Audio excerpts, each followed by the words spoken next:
करता है। तो जिस तरह से सुप्रीम कोर्ट का जो फैसला सामने आया, क्या विपक्ष संतुष्ट हो पाएगा इस फैसले से? इस पर मैं टिप्पणी बाद में करूंगी। पूनम, हमारे साथ सुप्रीम कोर्ट के एक अधिवक्ता जुड़े हुए हैं, संचित पांडे जी।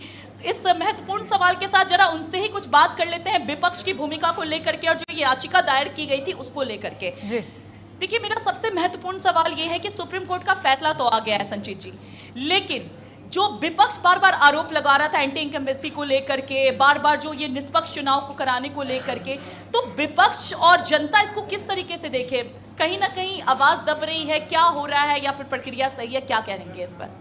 देखिए, सीरियस बात आपको बताना चाहूँगा कि जो भी है निष्पक्ष चुनाव को लेकर के ये हमारी chief justice honourable chief justice of India ने भी ये क्लियर किया हुआ है कि चुनाव जो है वो निष्पक्ष होना चाहिए और बिल्कुल हमारे चुनाव में एकदम ट्रांसपेरेंसी होनी चाहिए और इस बात को हम सभी लोग जो है मानते हैं। और जो भी चुनाव जो अब तक हो चुके हैं, आगे जो होंगी, उन सभी चुनाव में इन सब चीज़ों का बहुत ही विशेष तौर पर ध्यान दिया जाएगा। विपक्ष की आवाज फिर से कहीं ना कहीं दबती हुई नजर आ रही है। क्या लग रहा है, विपक्ष की मांग सही थी या एसआईआर सही है? देखिए, एसआईआर जो बताना चाहेंगे ये तो इलेक्शन कमीशन को बिल्कुल इसका अधिकार है।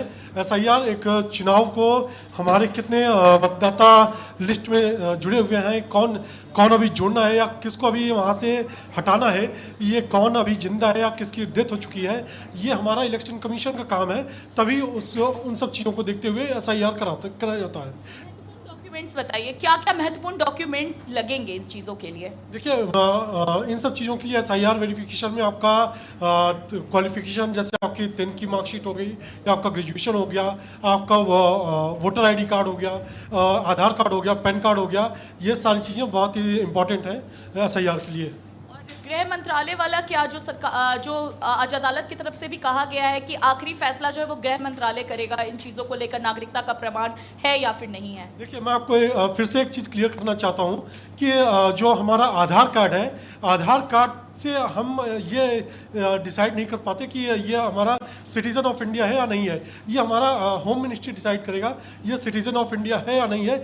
जिसके लिए आधार कार्ड से पहले जिसके लिए वैलिड माना गया था वो था हमारा वोटर आईडी कार्ड, और अभी भी उसी को वैलिड माना गया है।